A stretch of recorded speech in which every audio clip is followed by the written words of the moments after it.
Many powerful telescopes have given us breathtaking views and amazing new information about the universe, thanks to partnerships between the private sector and other countries on a number of important projects. Scientists have done great things. Thanks to working together well, the modern space telescope was launched and set up. When the Voyager 1 probe made touch with the unknown alien force in space, scientists were confused. What stopped Voyager 1 from going further into the unknown? How would it have changed the way that we thought about the universe? Let's find out. Voyager 1 is the man-made object that is the farthest from Earth. It is about 14.6 billion miles away. Voyager 1 focused on Saturn's big moon Titan and sent it on a new path to the edge of the solar system, while Voyager 2 went after Uranus and Neptune. In 1989, after Voyager 2 went to Neptune, the Interstellar Project was set up. Voyager 1 was the first man-made object to travel through interstellar space, which is the area between the stars and the galaxy.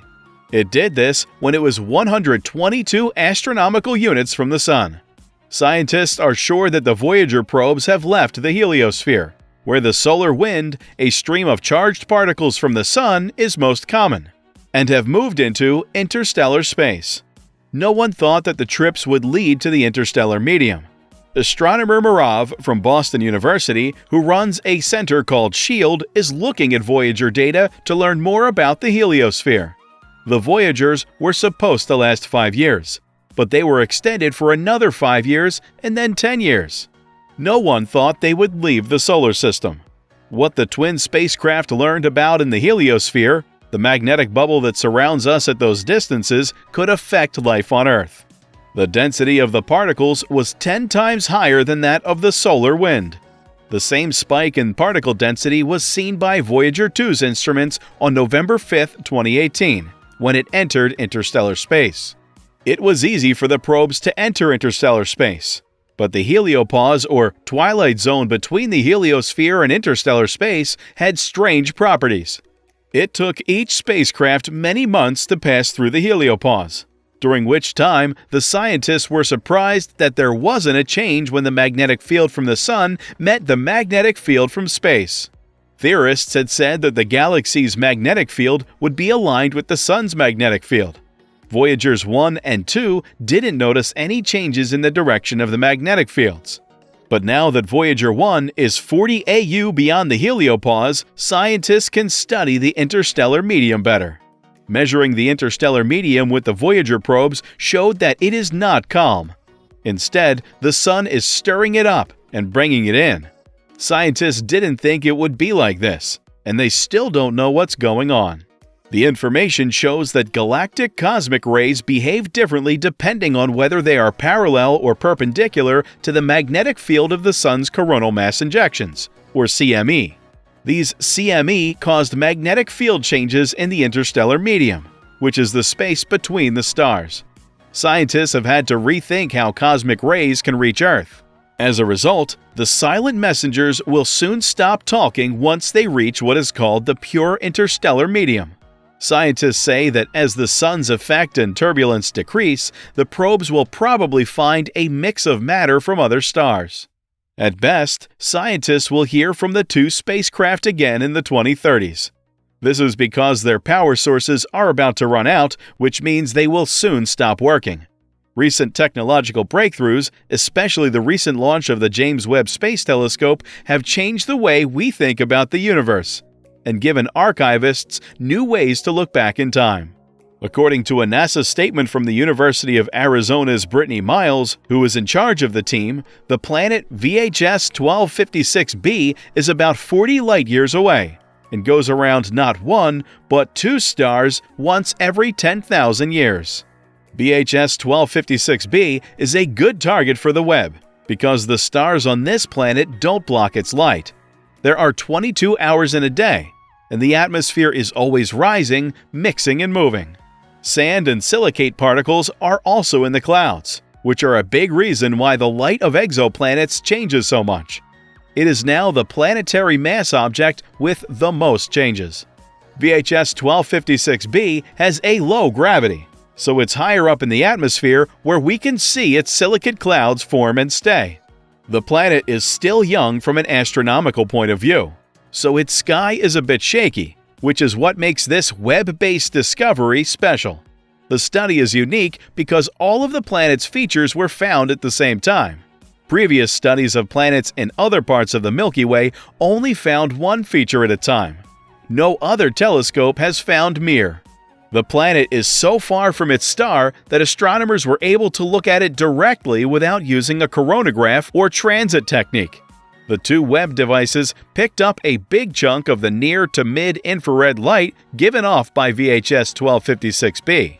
When the light was plotted on the spectrum, the researchers saw hints of silicate clouds, methane, carbon monoxide, and water.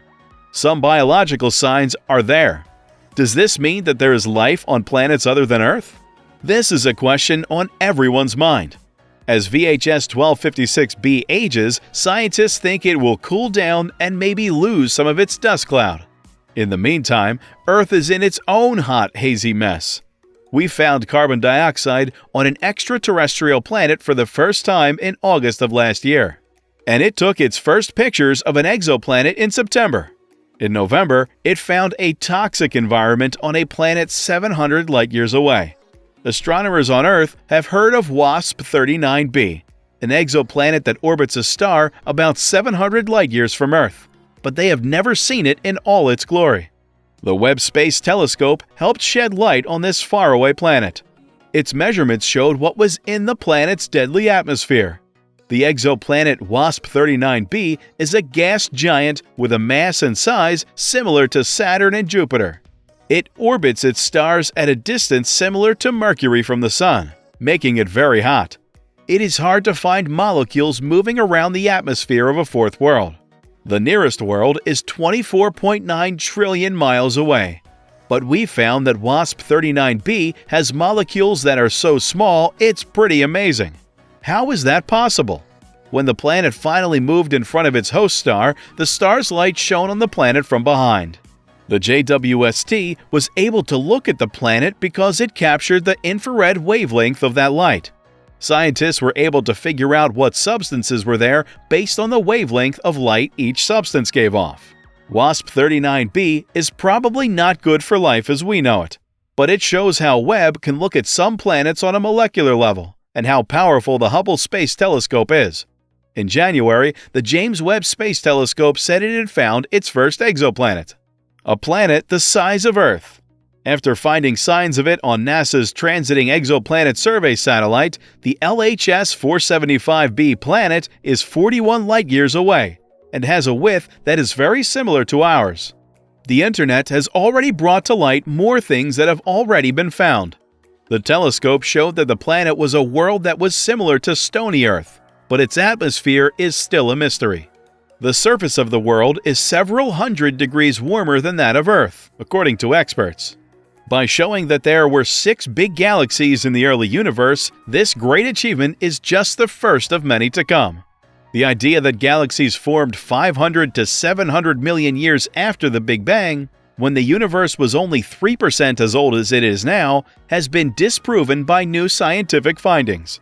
Researchers from all over the world used the first data set from NASA's James Webb Space Telescope to find things as old as the Milky Way.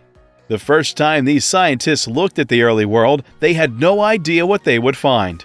Instead, they found something so strange that it calls into question the whole idea of how the galaxy formed early on. Scientists say that the newly found galaxies were so big that they were different from 95% of cosmological models or the scientific theory of galaxy formation in the early universe, which says that galaxies were formed in the early universe. What do you think about this?